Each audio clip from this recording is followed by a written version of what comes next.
Bonjour, je m'appelle Carole et aujourd'hui, avec mon collègue Georges, nous allons parler de la littérature baroque. Bien sûr, Carole. Premièrement, nous avons ici les plans d'exposé. Le premier, c'est qu'est-ce que c'est la littérature. Et le deuxième, qu'est-ce que c'est le baroque. Le troisième, qu'est-ce que c'est la littérature baroque. Et le quatrième, thème de la littérature baroque. Le cinquième, principe littéraire du mouvement. Et finalement, nous avons principaux auteurs et œuvres du mouvement. Bien, premièrement, qu'est-ce que la littérature?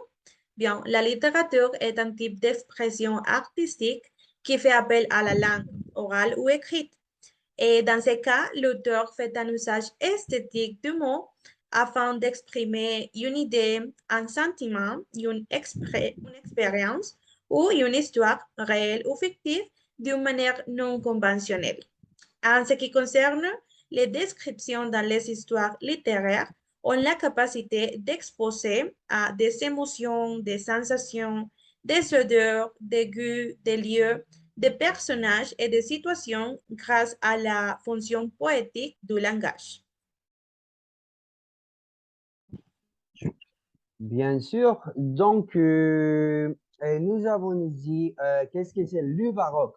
Donc, le baroque est le nom donné à une période historique, artistique, culturelle, caractérisée par une grande exubérance ornementale qui s'est manifestée dans l'art, l'architecture, la musique, etc., au cours du XVIIe siècle et XVIIIe siècle.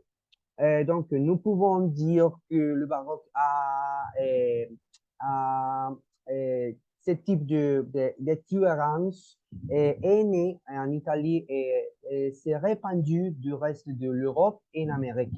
Au début, le terme baroque avait une connotation péjorative, c'est-à-dire qui transmettre une connotation négative, de mépris ou impoli, impliquant son excès expressif, c'est-à-dire quelque chose ou quelqu'un qui transmet une connotation négative de mépris ou de désobligeance. Bien, maintenant, qu'est-ce que la littérature baroque? Bien, la littérature baroque est un courant littéraire qui débutait à la fin du XVIe siècle et se termine vers le milieu du XVIIe siècle. Ce courant se développe dans une période de grands changements en Europe.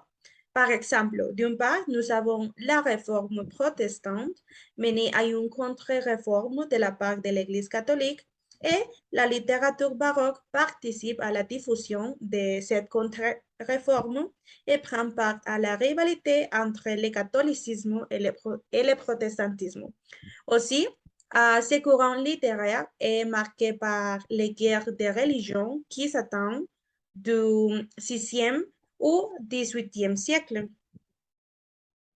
Exactement. Et nous pouvons ajouter ici dans la littérature baroque a été fortement influencée par les valeurs absolutistes, de sorte que mécontentement social et le pessimisme se reflètent dans les œuvres littéraires produites à partir du XVIIe siècle.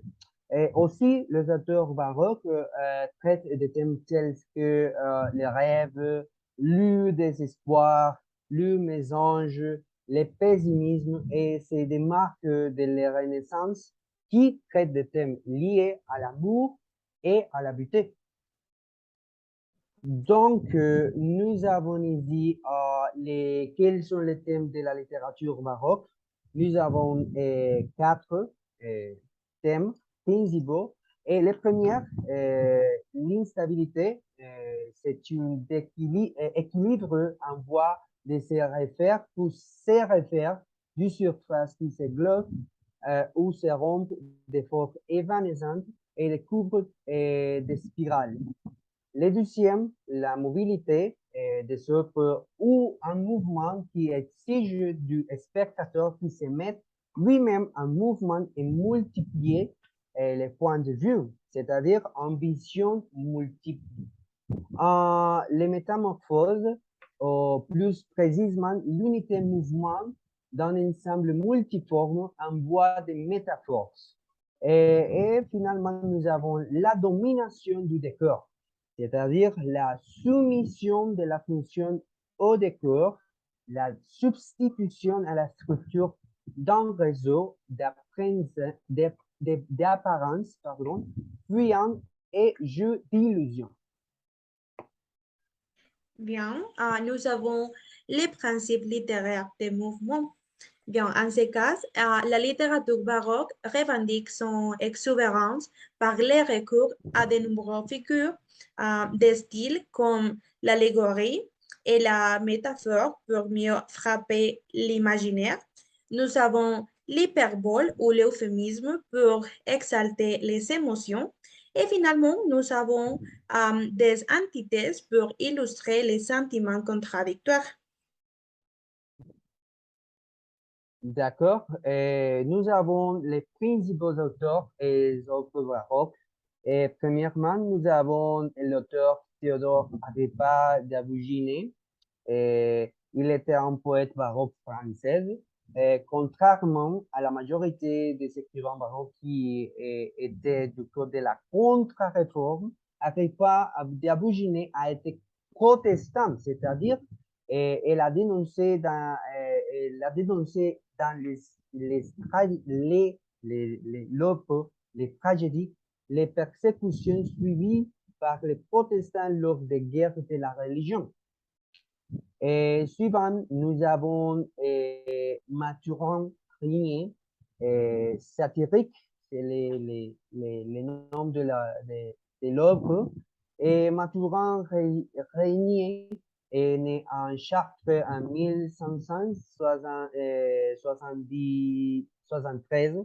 Il avait un goût très vif pour le plaisir après une dizaine d'années passées en Italie dans la dissipation. Donc, il s'est distingué dans les genres satiriques. C'est pour ça que les noms de l'œuvre s'appelaient satiriques. Eh bien, c'est tout pour aujourd'hui. Merci pour votre attention. Au revoir. Au revoir, merci.